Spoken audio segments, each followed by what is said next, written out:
ነገሮች ተገላብጠዋል። የመካከለኛው ምስራቅ ውጥረት ቀይ ባህርን ተሻግሮ ወደ ደጃፋችን መድረሱን የሚያበስር የቀይ ማስጠንቀቂያ ደወል ተደውሏል። ፋርስ ኒውስ እንደዘገበው የኢራን የኢላማ መዝገብ ታርጌት ሊስት ውስጥ የጅቡቲ መካተት የምስራቅ አፍሪካን ጂኦፖለቲካዊ መልክዓ ምድር ለዘላለም ሊቀይረው የሚችል ክስተት ነው። ይህ መረጃም ለኢትዮጵያና ለቀጠናው ያለው ትርጓሜ በሰነድ ደረጃ እንዲህ አድርገን ለናንተ አቅርበነዋል። ሰላም፣ ጤና፣ ፍቅር፣ በረከት ተመኘንላችሁ ውድ ቤተሰቦቻችን በያላችሁበት የዓለም ዳርቻ ሁሉ እንደምን ቆያችሁን? አዳዲስ መረጃዎች እየወጡ ነው። እነዚህ አዳዲስ መረጃዎች ምስራቅ አፍሪካን በተለይም ደግሞ ኢትዮጵያችንን የሚነካ እንደሆነ መረጃዎች እያሳዩ ነው። ዓለም አቀፍ የዜና አውታሮች ፋርስ ኒውስን ጨምሮ ጅቡቲ የኢራን መዝገብ ውስጥ መካተቷን እየተነገረ ነው። የአሜሪካ ወታደራዊ አባላት የሚጠቀሙባቸው ሲቪል ስፍራዎች ከባህሬን እና ከተባበሩት አረብ ኤምሬትስ ብቻም ሳይሆን ጅቡቲን ጨምሮ ምስራቅ አፍሪካ አካባቢ የሚገኙ የውጭ ኃይሎች አማራጭ የጦር ሰፈሮች፣ የማረፊያ ቦታዎች ተለይተው የኢራን መዝገብ ላይ እንደተቀመጡ እነ ፋርስ ኒውስ እየተናገሩ ነው ያሉት። ይሄ ለኢትዮጵያችን ያለው አንድምታ ምንድነው የሚለውን በደንብ ከናንተ ጋር ልንፈትሸው ወድናል። ሁላችንም በዚህ ጉዳይ ላይ ከልባችን ወደ እግዚአብሔር እንድንጸልይ ስንል እናሳስባለን። ምክንያቱም ይሄ ቀላል እንዳይመስላችሁ ከዜና ባለፈ እያንዳንዳችንን ቤት የሚበረብር እያንዳንዳችንን የደም እንባ የሚያስለቅስ ነገር ይከሰታል። እግዚአብሔር ጣልቃ እንዲገባ ሁላችንም ልንጸልይ ይገባል። ይሄ ቀልድ አይደለም፣ የህይወት ጉዳይ ስለሆነ ማለት ነው። ውድ ቤተሰቦቻችን እግዚአብሔር ጣልቃ ይግባልን። ሮማን ጸጋዬ ነኝ ከአክሱም ቲዩብ። አብራችሁን ስለምትሆኑ ከወዲሁ እናመሰግናለን። ሰናይ ቆይታ ይሆንላችሁ። የኢላማው ካርታ ከባህሬን እስከ ባብኤል መንደብ። እስካሁን የኢራን የሚሳኤል አፈሙዞች ያተኮሩት በባህሬንና በተባበሩት አረብ ኤምሬትስ በሚገኙ የአሜሪካ የጦር ሰፈሮች ላይ ብቻ ነበርም። አሁን ግን ቴህራን ሲቪል ስፍራዎች የምትላቸው ነገር ግን አሜሪካና ምዕራባውያን ለሎጂስቲክ የሚጠቀሙባቸው የጅቡቲ ወደቦች ማረፊያዎቿ በመዝገብ ውስጥ አካታለች። ይህም የኢራን ወታደራዊ ዘበኛ IRGC የቅርብ ጊዜ መግለጫዎች እንደሚያመለክቱት ለጽዮናዊው አገዛዝና ለአሜሪካ ድጋፍ የሚሰጥ ማንኛውም ምድር የጥቃት አድማሳችን ነው የሚለውን መመሪያ አሁን በጅቡቲ በቀጥታም ይነካል። ለኢትዮጵያ ምን ማለት ነው? የህልውናችን ስጋትስ? ኢትዮጵያ ከባህር በር ጋር የምትገናኝበት ብቸኛ የደም ስር ጅቡቲ ናት። ጅቡቲ በኢራን የመጥፊያ መዝገብ ውስጥ መግባቷ ለኢትዮጵያ ደግሞ ታላላቅ መርዶችን ይዟል። የኢኮኖሚ ማነቋ 95% የኢትዮጵያ ገቢና ውጭ ንግድ የሚያልፈው በጅቡቲ ነው። በጅቡቲ ላይ የሚሰነዘር መጠነኛ የሚሳኤል ጥቃት ወይም የደህንነት ስጋት የኢትዮጵያን ኢኮኖሚ በአንድ ጀንበር ኮማ ውስጥ ሊከተው ይችላል። የዋጋ ንረትና የሀብት እጥረትም ይገጥመናል። የኢንሹራንስ ዋጋ መጨመር፣ የመርከቦች መስተጓጎል በሀገር ውስጥ መሰረታዊ ሸቀጦች ላይ የማይቀመስ የዋጋ ጭማሪ ያስከትላል። ምስራቅ አፍሪካም የታላላቅ ኃይሎች መጋጠሚያ። ምስራቅ አፍሪካ አሁን የሁለት ጎራዎች መፋለሚያ ልትሆን ነው። በአንድ በኩል አሜሪካ፣ ፈረንሳይና ቻይና የጦር ሰፈር የገነቡባት ጅቡቲ፣ በሌላ በኩል ደግሞ የኢራን ረጃጅም እጆች እንደ ሀውቲ አማጽያን ማለት ነው። ቀይ ባህር አሁን የሰላም የንግድ መስመር መሆኑ ቀርቶ የታላላቅ ኃይሎች የጦር አውድማ ለመሆን አፋፍ ላይ ነው። ጅቡቲ ላይ የሚወድቅ አንድ ድንጋይ ንዝረቱን እስከ አዲስ አበባችን ናይሮቢና ሞቃዲሾ ያደርሰዋል። የአዲስ ስትራቴጂ የሚመነጨው ከአዲሱ የቴህራን ቁንጮ መሪ ከሙጅታባ ኻሚኒ ቢሮ እንደሆነ ይገመታል። ስልታቸውም ጠላትን ከሩቅ መምታት፣ አሜሪካን በመካከለኛው ምስራቅ ብቻ ሳይሆን ስትራቴጂካዊ በሆኑ የአፍሪካ ቀንድ መውጫዎች ላይ ጭምር ሰላም መንሳት ማለት ነው። የደግሞ ቀጠናችንን የዓለም ፖለቲካ ትኩስ ድስት ያደርገዋል። የጅቡቲ ወደ መዝገብ መግባት ለኢትዮጵያ የቤት ስራዋ ሆኗል። በጅቡቲ ላይ የሚቃጣ ጥቃት ለኢትዮጵያ የሉዓላዊነትና የኢኮኖሚ ህልውናችን አደጋ ነው። የኢራን የሚሳኤል ቴክኖሎጂ አድማስ አሁን የአፍሪካን ቀንድ በይፋ ወታደራዊ ቀጠና ወይም ደግሞ እነሱ እንደሚሉት ዋር ዞን አድርጎታል። ምክንያቱም ደግሞ ጅቡቲም ስትታመም ኢትዮጵያ ትታመማለች። ጅቡቲ ስትቃጠል ግን ምስራቅ አፍሪካ አብሮ ይነዳል። አሁን የካርታው አድማስ ሰፍቷል። እስካሁን የኢራን ሚሳኤል አፈሙዞች የሚያልሙት የባህሬንና የኤምሬት ሰማይን ነበረም። ነገር ግን ከቀይ ባህር ማዶ የምትገኘው የአፍሪካ ቀንድ ቁልፍ የሆነችው ጅቡቲ በቴህራን የኢላማ መዝገብ ውስጥ በይፋ መካተቷን የተረጋገጠው ይህ መረጃ ታዲያ ተራወሬ ሳይሆን የቀጠናውን ጂኦፖለቲካዊ መልክዓ ምድር የሚቀይር የመሬት መንቀጥቀጥ ልንለው እንችላለን። የኢላማው ሚስጥርም ከወታደራዊ ሰፈል እስከ ሲቪል መከታ ፋርስ ኒውስ እንደዘገበው የኢራን የደህንነት መዋቅር አሜሪካና ምዕራባውያን በጅቡቲ የሚጠቀሙባቸው ስልታዊ ስፍራዎችን ለይቷል።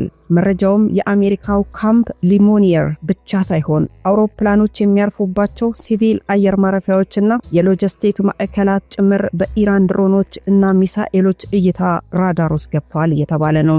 ኢራን ጦርነቱን ወደ ምስራቅ አፍሪካ በማምጣት አሜሪካ በመካከለኛው ምስራቅ ያላትን ትኩረት እንድትበትንና በጅቡቲ በኩል የሚፈሰውን ወታደራዊ ድጋፍ ለማሰናከል አልማለች። ለኢትዮጵያችን የጅቡቲ ሰላም መታወክ ማለት የሀገር ህልውና አደጋ ላይ መውደቅ ነው። የኢኮኖሚ ማነቋችን ከላይ እንደዘረዘርንላችሁ 95% የኢትዮጵያ ንግድ የሚተነፍሰው በጅቡቲ ወደብ ነው። ጅቡቲ ላይ የሚወድቅ አንድ ጥይት አዲስ አበባ ውስጥ የሚገኘውን የኑሮ ውድነት ሰማይ ያደርሰዋል። የጸጥታ ስጋቱም ሳይዘነጋ ጦርነት ወደ ደጃፋችን መምጣቱ ኢትዮጵያ ባልፈለገችው ቀውስ ውስጥ እንድትገባ ያስገድዳታል። የጅቡቲ ወደቦች የጦር ቀጠና ከሆነ የኢትዮጵያ የነዳጅና መሰረታዊ ሸቀጦች አቅርቦት በአንድ ጀንበር ይቆማል። ምስራቅ አፍሪካችን የአዲሱ ቀዝቃዛ ጦርነት ማዕከል፣ ጅቡቲ የዓለም ሀያላን አሜሪካ፣ ቻይና፣ ፈረንሳይ፣ ጃፓን የጦር ሰፈሮች በጋራ የሚገኙበት ብቸኛዋ ሀገር ናት። ጅቡቲ አሁን የሰላም ደሴት መሆኗ አብቅቶ የሀያላን ሀገራት ፍጥጫ የሚፈነዳባት የባሩድ በርሜል ሆናለች። ኢራን ጅቡቲን መዝገብ ውስጥ ማስገባቷ ለምዕራባውያን የሚላክ ከእንግዲህ የትም ቦታ ሰላም የላችሁም የሚል አስፈሪው መልእክት ነው። ዛሬ ማርች 28 2026 ላይ ሆነን ስናየው የኢራንና የእስራኤል አሜሪካ ግጭት አፍሪካን በይፋ ተቀላቅሏል።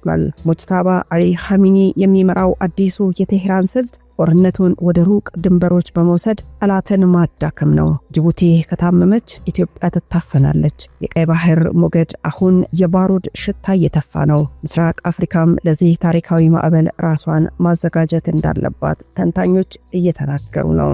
ዛሬ ላይ መረጃዎች እንደሚያመለክቱት ዓለም አቀፍ የንግድ መስመሮች በታሪካቸው አይተውት የማያውቁት ከፍተኛ ውጥረት ውስጥ ናቸው። ወርልድ ሞኒተር፣ ሂንዱስታን ታይምስ እናም አልአረቢያ ትላንትናና ዛሬ ያወጧቸው ዘገባዎች የሆርሙዝ ወሽመጥ ወደማይመለስበት የጦርነት ቀጠና መቃረቡን ያረጋግጣሉ። በመካከለኛው ምስራቅ ሰማይ ላይ የባሩድ ሽታ ነግሷል። ማርች 27 እና 28 በተለይ 2026 የወጡ ዓለም አቀፍ ዘገባዎች እንደሚያሳዩት ኢራን የአባቷን የአሊ ኻሜኒ ሞት ተከትሎ ለዓለም የሰጠችው ምላሽ አንድ ነው። የዓለምን የኢኮኖሚ የደም ስር መቁረጥ። ሆርሙዝ የብረት መጋረጃው ሲዘጋ አልአረቢያ ዘገባ እንዲህ አለም። አልአረቢያ ዛሬ ማለዳ እንደዘገበው የኢራን አብዮታዊ ዘበኛ IRGC በሆርሙዝ ወሽመጥ ላይ የባህር ላይ ከበባ አውጇል። ውሳኔው ሙጅታባ ኻሜኒ በቀጥታ በሰጠው ትዕዛዝ ወደ እስራኤል ወይም ወደ ምዕራባውያን አጋር ሀገራት የሚጓዙ የነዳጅ ጫኝ መርከቦች ህጋዊ ኢላማዎች ተብለዋል። አካባቢው በከፍተኛ ስጋት ውስጥ ነው። የእርምጃ የባህረ ሰላጤውን ሀገራት ሳውዲና ኤምሬትስን ማለት ነው በቀጥታ ከኢራን ጋር ፊት ለፊት ግጭት እየገፋቸው ነው። ሂንዱስታን ታይምስ እንዳለው የነዳጅ ዋጋ ሰማይ መውጣት። ሂንዱስታን ታይምስ ትላንትናና ዛሬ ባወጣው ትንታኔ የሆርሙዝ መዘጋት በዓለም ገበያ ላይ ያስከተለው ድንጋጤን ገልጿል። አሃዞቹ ሲያሳዩ በ24 ሰዓት ውስጥ የነዳጅ ዋጋ በበርሜል 35% ጭማሪ አሳይቷል። ህንድና ቻይናን ጨምሮ የእስያ ግዙፍ ኢኮኖሚዎች አቅርቦት በመቋረጡ ከፍተኛ ስጋት ላይ ወድቀዋል። የጦር መርከቦቹ ፍልሚያንም ሂንዱስታን ታይምስ ይዞት ወጥቷል። የአሜሪካ 5ኛው የባህር ኃይል ኢራን ከፈጣን የጦር ጀርባዎች ጋር በሆርሙዝ ወሽመጥ ላይ ድመትና የት ጨዋታ ውስጥ መግባታቸው ሂንዱስታን ዘግቧል። ወርልድ ሞኒተር በበኩሉ ጅቡቲና ሆርሙዝ የሁለቱ መቆለፊያዎች ስልት ሲሉ አውጥቶታል። ወርልድ ሞኒተር ያወጣው ጥልቅ ትንታኔ የኢራንን አዲሱን ወታደራዊ ካርታ ይገልጻል። ስትራቴጂው ኢራን በአንድ በኩል ሆርሙዝን በመዝጋት የዓለምን ነዳጅ ትቆጣጠራለች፣ በሌላ በኩል ደግሞ ጅቡቲን በኢላማዋ መዝገብ ውስጥ በማስገባት ከባቢኤል መንደብ በኩል የሚደረገውን የንግድ ልውውጥ ታፍናለች። ትርጉሙ ታዲያ ይህ ባለ ሁለት አፍ ጎራዴ ስልት ነው። አሜሪካ አንዱን ለመክፈት ስትሞክር ሌላኛው እንዲዘጋ በማድረግ ዓለም አቀፍ ግብይትን ሽባ የማድረግ ዓላማ አለው። ለኢትዮጵያና ለምስራቅ አፍሪካ ያለው ትርጉምም ለኢትዮጵያ በተለይ ድርብ መርዶ ነው። አንደኛው የነዳጅ ቀውስ ነው። ሆርሙዝ ሲዘጋ የዓለም ነዳጅ ይጠፋል። ጅቡቲ ስጋት ላይ ስትወድቅ ደግሞ ያለው ነዳጅ እንኳን ወደ ኢትዮጵያ የሚገባበት መንገድ ይዘጋል። ሌላው የመረጃው እውነታ ነው። ፋርስ ኒውስ፣ ወርልድ ሞኒተር እና አልአረቢያ በአንድ ድምፅ የሚናገሩት አንድ እውነት አለ። የቀይ ባህርና የፋርስ ባህረ ሰላጤ አሁን አንድ ወጥ የጦርነት አውድማ ሆነዋል። ዓለም በሁለት ወሽመጦች መካከል ታፍናለች። በሆርሙዝ በኩል የነዳጅ ተንፋሽ ሲታገድ፣ በጅቡቲ በኩል ደግሞ የምስራቅ አፍሪካ የኢኮኖሚዋ ደም ስር በኢራን ሚሳኤሎች እይታ ውስጥ ገብቷል። ሙጅታባ አሊ ኻሜኒ የአባቱን ሞት ለመበቀል የዓለምን ኢኮኖሚ መስዋዕት እያደረገ ነው። ለመሆኑ የኢራንን ጦር የሚመራው ማን ነው? በተለይ ምዕራባውያን ያስጨነቀው የአሊ ኻሜኒ መሞትን ተከትሎ የተሾመው የሙጅታባ ኻሜኒ ካይን መሰወር በቴህራን ቤተመንግስትም ሆነ በዓለም አቀፍ የደህንነት ተቋማት ዘንድ ታላቁ መነጋገሪያ ሆኗል።